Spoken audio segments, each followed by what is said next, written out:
no matter where them come. Hi everyone, so 24 weeks this week. I'm very excited. Some of the big milestones this week is that we saw her kick. You can see her kick outside, like from the outside now, and even sometimes through my shirt I can tell kind of what position she's in, like where her head is and where her feet are, so I can kind of differentiate between a punch and a kick, or like a headbutt or something, so that's good. We had our first official midwife appointment, which went amazing. I'm so happy that we got a midwife. And her heart beats per minute, her BPM rate was 142, which is what it usually is around. So that's good to see that she's keeping it consistent. Another update this week is that at 24 weeks, usually if you had your baby at this time, they would be able to survive outside the womb. So that's good. That's kind of peace of mind knowing that. So let's see. So I'll just go over what happened at our midwife appointment. We didn't do much medical stuff. We just basically got to know each other a lot. So we talked about her background, and we talked about my background and what I was expecting from birth, and what her experiences with birth. And she's delivered so many babies, so she's very experienced, which I'm very happy about. She was just, I think the purpose of this visit was to kind of build confidence in me and knowing that I can do it, which was amazing because OBGYNs don't really do that.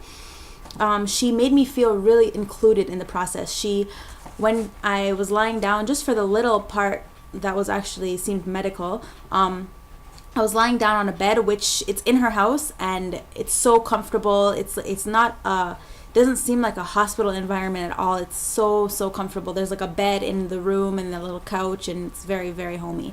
So when I was lying down on the bed and she was gonna just see how the baby's doing and stuff, she showed me how to locate my fundal height, which is where how high on my belly the baby is reaching.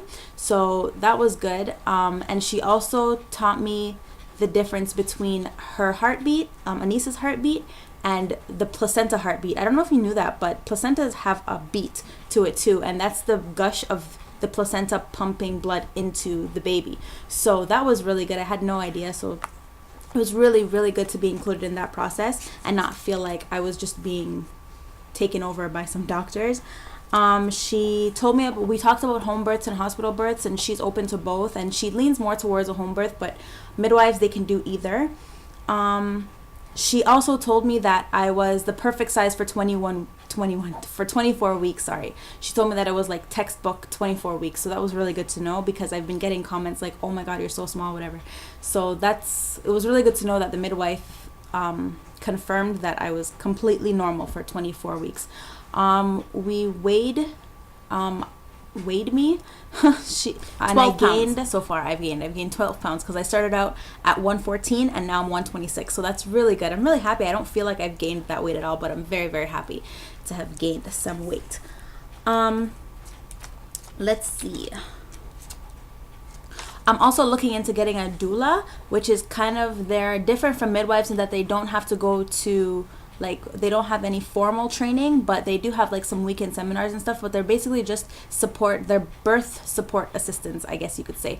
You can read upon them online, but I know that is not covered under OHIP, while midwives are covered under OHIP, so I would have to pay out of my pocket for that. But I know that if you look into getting a student doula, then sometimes they can do it for free or for a really low price, so I'm thinking about doing that. Midwives, we talked about just some of the other tests that are coming up, and we talked about just some choices that I had for testing during the pregnancy, and she presented them as the difference between how a midwife presents information and how an OBGYN presents information is that the midwife presents it as standard but not mandatory. Like, the midwife makes you feel like you have control and this is your baby and your body and you know what's best, and so you don't have to do this test if you don't want to. While if something is important or she thinks it's important, she'll definitely let you know, but you don't have to go through with it if you're not comfortable with it. So that was really good. We also got a kitten. His name is Vibes. Here, I'll show him to you. We're actually not sure if it's a boy or a girl, but there. Say hi, Vibes. Hi. So she's been eating all the cords and stuff. And I'm going to have to do a belly measurement a little bit later or in a different video because she took my measuring tape and I don't know where she put it. So I have to find that. Let's see.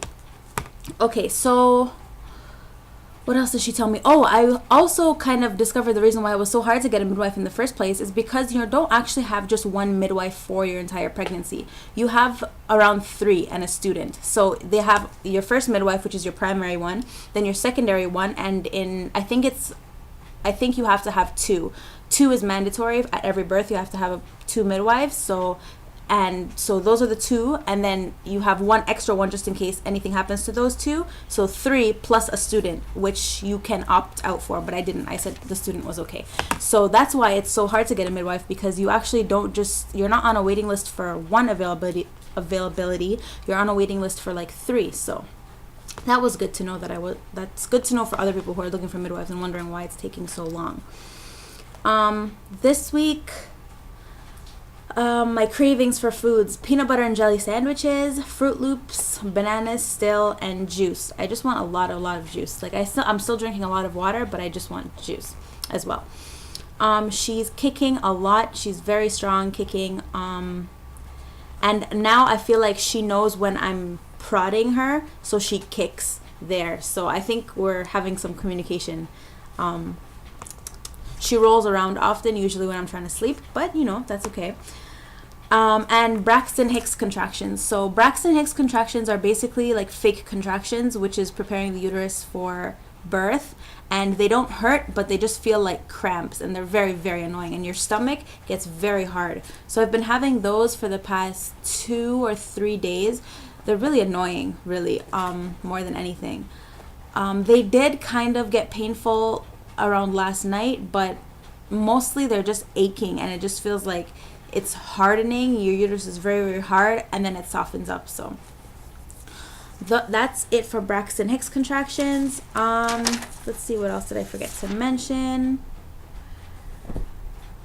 Nothing. I think that's it for my 24-week update, and if I don't do another video to measure my belly, then I'll put the measurements in the comments below when I can find the measuring tape. So so I guess I'll see you again for my 25-week update. Hi, I always have these little things to add as soon as I'm finished making the video. But if you are looking into getting a midwife, or you're thinking about getting a midwife, or you just want to know more about midwives, then please read this book. It's called The Midwifery Option, and it's by Miranda Hawkins and Sarah Knox. It's a fantastic book, whether you have a midwife or you need one, or you just want to know more about them. So yeah, definitely look up this book.